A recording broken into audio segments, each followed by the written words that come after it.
മഹാത്മാഗാന്ധി ജീവിതത്തിൽ നടത്തിയ ഏറ്റവും യാതനാകരമായ യാത്ര അദ്ദേഹത്തിൻ്റെ രക്തസാക്ഷിത്വത്തിന് തൊട്ടു മുന്നേയായിരുന്നു. രാജ്യം വിഭജിക്കാൻ തീരുമാനിച്ചതിന് പിന്നാലെയുണ്ടായ രക്തച്ചൊരിച്ചിലുകളും മതവൈര്യവും അവസാനിപ്പിക്കാൻ വേണ്ടി നടത്തിയ സമാധാന ശ്രമങ്ങളായിരുന്നു ആ സഞ്ചാരങ്ങൾ. ഡൽഹിയിൽ സ്വാതന്ത്ര്യത്തിൻ്റെ ആഘോഷങ്ങളും ഭരണത്തെക്കുറിച്ചുള്ള ആലോചനകളും നടക്കുമ്പോൾ ഗാന്ധി ഹിന്ദു മുസ്ലിം കലാപങ്ങൾ നടന്ന ഗ്രാമങ്ങളിലൂടെ അഹിംസയുടെ സന്ദേശവുമായി അലയുകയായിരുന്നു. 1946 ജിന്നയുടെ മുസ്ലിം ലീഗ് പാകിസ്ഥാനു വേണ്ടിയുള്ള വാദം ശക്തമാക്കിയതോടെ കൊൽക്കത്ത രക്തത്തിൽ കുളിച്ചു. നൂറുകണക്കിന് ഹിന്ദുക്കളും മുസ്ലിങ്ങളും കൊല്ലപ്പെട്ടു. കിഴക്കൻ ബംഗാളിലെ നവഖലിയിലായിരുന്നു കലാപം ഏറ്റവും രൂക്ഷമായിരുന്നത്. മതവർഗീയതയുടെ ചോരക്കളിയിൽ മനംനൊന്ത് ഗാന്ധി അവിടേക്ക് ഓടിയെത്തുകയും 4 മാസക്കാലം നീണ്ട ശ്രമങ്ങളിലൂടെ സമാധാനം പുനഃസ്ഥാപിക്കുകയും ചെയ്തു. അപ്പോഴേക്കും നവഖലിയിലെ കൊലകൾക്ക് പ്രതികാരമായി ബീഹാറിൽ ലഹളകൾ ആവർത്തിച്ചു. രണ്ടിടത്തുമായി കൊല്ലപ്പെട്ടത് ആയിരക്കണക്കിന് മനുഷ്യരാണ്. നവഖലി ശാന്തമായതിന് പിന്നാലെ ഗാന്ധി ബീഹാറിലുമെത്തി. അവിടെയും സമാധാനം സൃഷ്ടിക്കാൻ ഗാന്ധിയുടെ കാലടികൾക്ക് കഴിഞ്ഞു. ജീവിതത്തിൻ്റെ ഈ അവസാന നാളുകളിൽ, അതായത് 1946 ആഗസ്റ്റ് മുതൽ 1948 ജനുവരിയിൽ വെടിയേറ്റ് വീഴും വരെ ഇന്ത്യയിലെമ്പാടുമായി ഗാന്ധി സഞ്ചരിച്ചത് 16,000 കിലോമീറ്ററാണ്.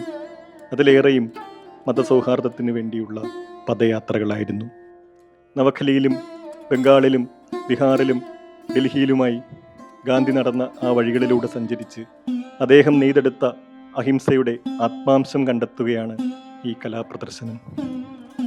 ഗാന്ധി കടന്നുപോയ ആ ഗ്രാമപാതകളിൽ നിന്നും വ്യവസ്ഥാപിത ചരിത്രം മായ്ച്ചു കളയാൻ ശ്രമിക്കുന്ന ഓർമ്മകളെ രേഖപ്പെടുത്തി വയ്ക്കുകയാണ് ഒരു ഫോട്ടോഗ്രാഫറും ഒരു കവിയും ഒരു ആർട്ടിസ്റ്റും. ഫോട്ടോഗ്രാഫർ സുധീഷ് എഴുവത്തും കവി PN ഗോപികൃഷ്ണനും ആർട്ടിസ്റ്റ് മുരളി ചീരോത്തും ചേർന്ന് അവതരിപ്പിക്കുന്ന ഈ പ്രദർശനം ഗാന്ധി വധിക്കപ്പെടണമെന്ന് ഹിന്ദുത്വവാദികൾ തീരുമാനിക്കുന്നതിനുള്ള കാരണങ്ങളുടെ ദൃശ്യരേഖകൾ കൂടിയായി മാറുന്നു.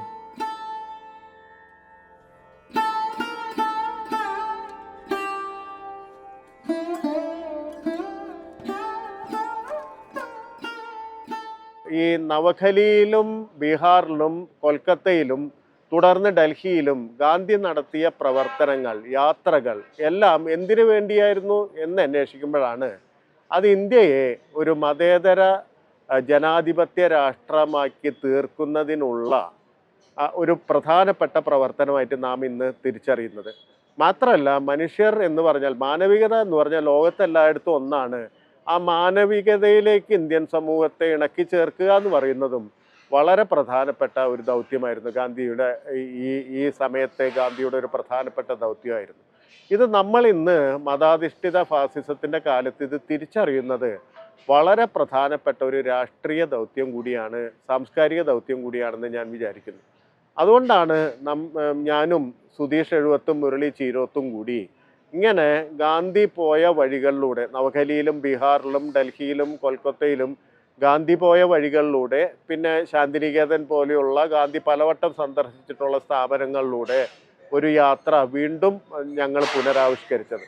ഗാന്ധിയെ നേരിട്ട് കണ്ട മനുഷ്യരെ, അന്ന് ഗാന്ധി യാത്ര നടത്തുമ്പോൾ നേരിട്ട് കണ്ട മനുഷ്യരെ വീണ്ടും കണ്ട് സംസാരിക്കാൻ ഞങ്ങൾക്ക് അവസരം ലഭിച്ചു. അന്ന് അവർക്ക് 5 വയസ്സ് 6 വയസ്സുള്ളപ്പോഴാണ് കണ്ടിട്ടുള്ളത്. ഇപ്പോൾ ഏതാണ്ട് 90 വയസ്സൊക്കെയുള്ള വൃദ്ധരാണവർ.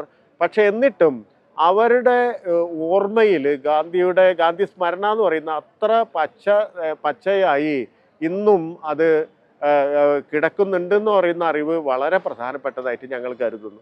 റിസർച്ച് വളരെ കാര്യമായിട്ട് തന്നെ നടത്തി. ഇതിന് നവാഖലിക്ക് പ്രത്യേകിച്ചൊരു ധാരാളം മെറ്റീരിയലുണ്ട്. പക്ഷേ ഈ സ്ഥലങ്ങൾ, ഇപ്പം പേരലാലിൻ്റെയൊക്കെ പുസ്തകങ്ങൾ വായിക്കുമ്പോൾ അതിൽ പറയുന്ന സ്ഥലങ്ങൾ ഇന്നത്തെ ഗൂഗിൾ മാപ്പിൽ തന്നെ പലതും കാണാൻ പറ്റാത്ത സ്ഥലങ്ങളാണ്. അങ്ങനെ നോക്കുമ്പോൾ അവിടെ ഗാന്ധി ആശ്രം ട്രസ്റ്റ് എന്നൊരു ട്രസ്റ്റ് ഉണ്ട്. അവരുമായി ബന്ധപ്പെടുകയും അവരാണ് ഞങ്ങൾ ഈ സ്ഥലങ്ങളിലെല്ലാം കൊണ്ടുപോവുകയും ചെയ്തത്.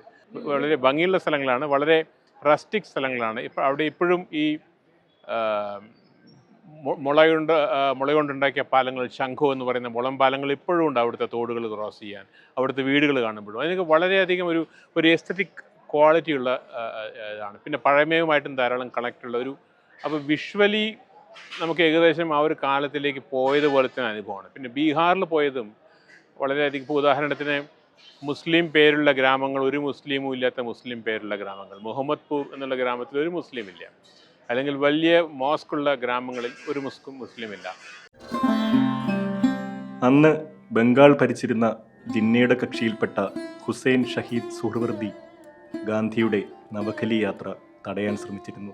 ഗാന്ധി അവിടെ എത്തി മുസ്ലിങ്ങൾക്ക് മേൽ പഴിചാരുമെന്നായിരുന്നു അവരുടെ ഭയം. ഇത്തരം അർത്ഥരഹിതമായ പ്രതിരോധങ്ങൾക്ക് ഗാന്ധിജി വഴങ്ങിയില്ല. 1946 നവംബർ 6 ശോധ്പൂരിലെ ഖാദി പ്രതിഷ്ഠാൻ ആശ്രമത്തിൽ നിന്നും പുറപ്പെട്ട് 1946 നവംബർ 10 ചൗമുഹാനി റെയിൽവേ സ്റ്റേഷനിൽ ഗാന്ധി എത്തിച്ചേർന്നു. അങ്ങനെ ഇന്ത്യയുടെ സ്വാതന്ത്ര്യത്തിന് വേണ്ടിയുള്ള ഗാന്ധിയുടെ അവസാന പോരാട്ടങ്ങളിലൊന്ന് അവിടെ ആരംഭിക്കുകയായിരുന്നു. പിൽക്കാലത്ത് നവഖലിയിലെ അത്ഭുതം എന്ന് വിശേഷിപ്പിക്കപ്പെട്ടത്. നവഖലിയിൽ ഗാന്ധി സഞ്ചരിച്ചതിന് ശേഷം നമുക്കറിയാം വിഭജനം നടന്നു. നവഖലി ബംഗ്ലാദേശിൻ്റെ ഭാഗമായിട്ട് തീർന്നു. ബംഗ്ലാദേശിൻ്റെ ഭാഗമായിട്ട് തീർന്നപ്പോൾ സ്വാഭാവികമായിട്ട് വലിയ തരത്തിലുള്ള അഭയാർത്ഥി പ്രവാഹം അങ്ങോട്ടും ഇങ്ങോട്ടൊക്കെ ഉണ്ടാവുകയുണ്ടായി. എന്ന് പറഞ്ഞാൽ ഇന്ത്യൻ ചരിത്രത്തിൽ തന്നെ വലിയ തരത്തിലുള്ള അക്രമ പ്രവർത്തനങ്ങളാണ് ആ സമയത്ത് നടന്നതെന്ന് പറയാം. രാജ്യത്തെമ്പാടും പ്രത്യേകിച്ച് അതിർത്തി പ്രദേശങ്ങളിൽ നടന്നതെന്ന് പറയാം. നവഖലി നോക്കിക്കഴിഞ്ഞാൽ അതിനുശേഷം ഗാന്ധി വന്ന് പോയതിന് ശേഷം വലിയ തരത്തിലുള്ള വർഗീയ ധ്രുവീകരണങ്ങൾ ഉണ്ടായിട്ടില്ല. എന്ന് പറഞ്ഞാൽ ഒരു വർഗീയ കലാപം ആളിക്കത്തിയ സ്ഥലമാണെന്നുകൂടി ഓർമ്മ വേണം. അതിൻ്റെ ഓർമ്മ പേറുന്ന മനുഷ്യരവിടെ ഉണ്ടെന്ന് ഓർമ്മ വേണം. എന്നിട്ട് പോലും നവഖലി ശാന്തമായിരുന്നു. എന്തിന് ഇപ്പം ഈ ബംഗ്ലാദേശിൽ ഈ അടുത്ത കാലത്ത് ഞങ്ങൾ പോയി വന്നതിന് ശേഷം ചില രാഷ്ട്രീയ മാറ്റങ്ങളും അതിനോടനുബന്ധിച്ചിട്ടുള്ള ആഭ്യന്തര കലഹങ്ങളും അവിടെ ഉണ്ടായി. ഞങ്ങൾ അവിടെ അന്വേഷിച്ചപ്പോൾ നവഖലിയിൽ അത്തരം ഒരു പ്രശ്നം ഏറ്റിട്ടേ ഇല്ല. മറിച്ച് അപ്പുറത്തുള്ള കൊമില്ല പോലുള്ള സ്ഥലമായാലും ഡാക്ക പോലുള്ള സ്ഥലമായാലും അതിൻ്റെ അനുരണനങ്ങൾ ഉണ്ടാവുകയുണ്ടായി. അപ്പം അതുകൊണ്ട് മനുഷ്യർ തമ്മിലുള്ള ഒരു ആഴത്തിൽ ഐക്യം എന്ന് പറയുന്ന ജാതി മതത്തിനൊക്കെ അതിൻ്റെ തന്നെ പ്രാധാന്യം കൊടുത്തോളൂ. ഒരു നിത്യജീവിതത്തിൽ ഒരാൾക്ക് മതത്തിനോ ജാതിക്കോ ഒക്കെ ഏതെങ്കിലും തരത്തിലുള്ള പ്രാധാന്യം ഉണ്ടെങ്കിൽ അത് പിന്നെ മനുഷ്യസ്നേഹമായിട്ട് പരിണമിപ്പിക്കുക എന്ന് പറയുന്ന വലിയൊരു രാഷ്ട്രീയ പ്രക്രിയയുണ്ട്. അതാണ് മതം എന്ന് പറഞ്ഞാൽ ധാർമ്മിക മൂല്യത്തിൻ്റെതാണ്. അല്ലെങ്കിൽ തൻ്റെ കുലം എന്ന് പറയുന്നത് യഥാർത്ഥത്തിൽ നൈതിക മൂല്യത്തിൻ്റെതാണെന്നുള്ള ഒരു പഠനം വഴി ഗാന്ധി ഇതിനെല്ലാം ഒരു മാനവിക സമൂഹത്തിൻ്റെ ഭാഗമാക്കി തീർക്കുകയാണ് ചെയ്തത്. ഗാന്ധിജി 47 ഗ്രാമങ്ങളിൽ പോയിരുന്നു. ഞങ്ങൾ 47 ഗ്രാമങ്ങളിൽ പോയില്ല. പക്ഷേ ആ ഗ്രാമങ്ങളിലെ ഗാന്ധിജി പോയിരുന്ന ഗ്രാമങ്ങളിലൊക്കെ തന്നെയാണ് ഞങ്ങൾ പോയത്. വാറ്റക്കോറ, സുൽഫി, അങ്ങനെ പല പല സ്ഥലങ്ങൾ പറയുമ്പോൾ രാംഗഞ്ച്, ജോയാഗ് ഇതൊക്കെ പറയുമ്പോൾ ഹൈംചർ ഒക്കെ ഗാന്ധിജി പോയ സ്ഥലങ്ങളിലാണ് നമ്മൾ പോയത്. നമ്മുടെ നാട്ടിൻ പുറത്തൊക്കെ പോയ പോലത്തെ ഒരു ഫീലിംഗ് ആയിരുന്നു. എല്ലാവരും നമ്മളെ വളരെയധികം സ്നേഹത്തോടെയാണ് എതിരേറ്റിരുന്നത്. ഓരോ വീടുകളിൽ പോയപ്പോഴും കഴിക്കാൻ ഭക്ഷണം, കുടിക്കാൻ ചായ, അല്ലെങ്കിൽ ജ്യൂസ്, ഇങ്ങനെ എല്ലാം തന്നിട്ട് അവരൊന്നും വലിയ ധനികരൊന്നുമല്ല, സാധാരണ മനുഷ്യരാണ്. എന്നിരിക്കലും അവരങ്ങനെയാണ് ഞങ്ങളെല്ലാവരും സ്വീകരിച്ചത്. അവിടുത്തെ ഒരു ബാരിസ്റ്റർ ബാഡി എന്നൊരു അട്ടക്കോറ എന്നുള്ള സ്ഥലത്ത്, വലിയ ലഹള നടക്കാതിരുന്ന സ്ഥലത്ത്, ഒരു ബാരിസ്റ്റർ കാരണം ലഹള നടക്കാതിരുന്ന സ്ഥലത്ത് അദ്ദേഹത്തിൻ്റെ വീട് നിന്ന സ്ഥലം, വീട് നിന്ന സ്ഥലം ഷൂട്ട് ചെയ്തുകൊണ്ടിരിക്കുമ്പോൾ മുഹമ്മദ് ഇസ്മായിൽ എന്ന് പറഞ്ഞ 92 വയസ്സുള്ളൊരു വൃദ്ധൻ വന്നു.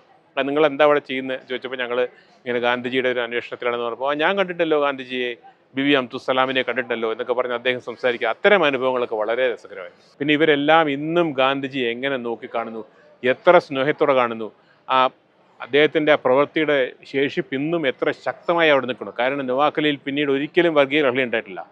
അങ്ങനത്തെ ഒരു ശേഷിപ്പ് ഉണ്ടാകുന്നുള്ളത് അത് വലിയ അനുഭവം. വിഭജനം ഗാന്ധി പറഞ്ഞ പോലെ അത് സംഭവിച്ചു. അത് നമുക്ക് റെട്രോസ്പെക്റ്റീവ് എഫക്റ്റിൽ അത് എങ്ങനെയാണ് സംഭവിച്ചത്, എന്തുകൊണ്ടാണ് സംഭവിച്ചത് എന്ന് വിശദീകരിക്കുന്നതിൽ ഒരു പക്ഷേ ഇപ്പം അർത്ഥമില്ല. പക്ഷേ വിഭജിക്കപ്പെട്ട 2 രാഷ്ട്രങ്ങൾ ശത്രു രാഷ്ട്രങ്ങളാണെന്ന് പറയുന്ന ബോധ്യം എടുത്തു മാറ്റേണ്ടതാണ്. ഇപ്പോൾ പ്രത്യേകിച്ച് ബംഗ്ലാദേശിലും ബംഗാൾ വിഭജനം എന്ന് പറയുന്ന, ഇപ്പോൾ ബംഗ്ലാദേശും കിഴക്കൻ ബംഗാളും തമ്മിൽ ഒരേ ഭാഷ സംസാരിക്കുന്ന മനുഷ്യരാണ്. അവർക്ക് പരസ്പരം അങ്ങോട്ടും ഇങ്ങോട്ടും സംസാരിക്കാൻ ഒരു തടസ്സമില്ല, മനസ്സിലാകായികളില്ല. ഒരേ ഭക്ഷണം കഴിക്കുന്ന ആൾക്കാരാണ്, അല്ലെങ്കിൽ ഒരേ ദേശീയതയാൽ, ഒരേ ദേശീയതയാൽ ബന്ധപ്പെട്ട ആളുകളാണ്. അപ്പോൾ വിഭജനം എന്ന് പറയുന്നത് മോളിൽ നിന്ന് വന്നു വീഴുന്ന ജനങ്ങളുടെ തെരഞ്ഞെടുപ്പല്ല പലപ്പോഴും, അത് മുകളിൽ നിന്ന് വീഴുന്ന ഒരു രാഷ്ട്രീയ തീരുമാനമാണ്. അപ്പോൾ ജനങ്ങളുടെ തെരഞ്ഞെടുപ്പാണ് ഏറ്റവും പ്രാധാന്യം എന്ന് പറയുന്ന സ്ഥലത്തേക്ക് രാഷ്ട്രീയം കൊണ്ടുപോകണം. എന്ന് പറഞ്ഞാൽ ജനങ്ങൾക്കുള്ളിൽ നിന്നാണ് സ്നേഹത്തിൻ്റെയും അഹിംസയുടെയും ദർശനങ്ങൾ ഉണ്ടാവുന്നത്, അല്ലാതെ മുകളിൽ നിന്ന് അടിച്ചേൽപ്പിക്കേണ്ടതല്ല. ഇതിൻ്റെ ഒരു ഹിസ്റ്റോറിക്കൽ ഡോക്യുമെൻ്ററി റെലവൻസ് എന്താണെന്ന് ചോദിച്ചു കഴിഞ്ഞാൽ ഗാന്ധിജിയുടെ ഓർമ്മ ബോധപൂർവം വായിക്കപ്പെട്ടുകൊണ്ടിരിക്കുകയാണ്. ഒന്ന് രണ്ട് ഉദാഹരണങ്ങൾ പറയുമെങ്കിൽ ഞങ്ങൾ റെഡ് ഫോർട്ടിൽ പോയി. റെഡ് ഫോർട്ടിൽ ഇന്ത്യ ചരിത്രത്തിൽ 3 വിചാരണകൾ റെഡ് ഫോർട്ടിൽ നടന്നിട്ടുള്ളൂ. ആ 3 വിചാരണകളിൽ ഒന്ന് ഗാന്ധിജിയുടെ വധശിക്ഷയുടെ വിചാരണയായിരുന്നു. ആ കെട്ടിടം ഏത് കെട്ടിടത്തിലാണ് ആ വിചാരണ നടന്നതെന്ന് എവിടെയും ഒരു രേഖയുമില്ല, ഒരു കാഴ്ച നമുക്ക് മനസ്സിലാവുകയുമില്ല. അത് അവിടുത്തെ ഒരു ഉദ്യോഗസ്ഥനോട് ഞാൻ ചോദിച്ചപ്പോൾ അദ്ദേഹം പറഞ്ഞത് ഇങ്ങനൊരു സംഭവമേ നടന്നിട്ടില്ലെന്ന്. അത് ഇനി ബിർള ഹൗസിൽ പോയി കഴിഞ്ഞാൽ എല്ലാവരുടെയും എഴുതി വെച്ചിരിക്കുന്നത് ഗാന്ധിജി വാസ് അസാസിനേറ്റഡ്. അതെന്തോ തനിയെ സംഭവിച്ചാണെന്നുള്ള മട്ടിൽ.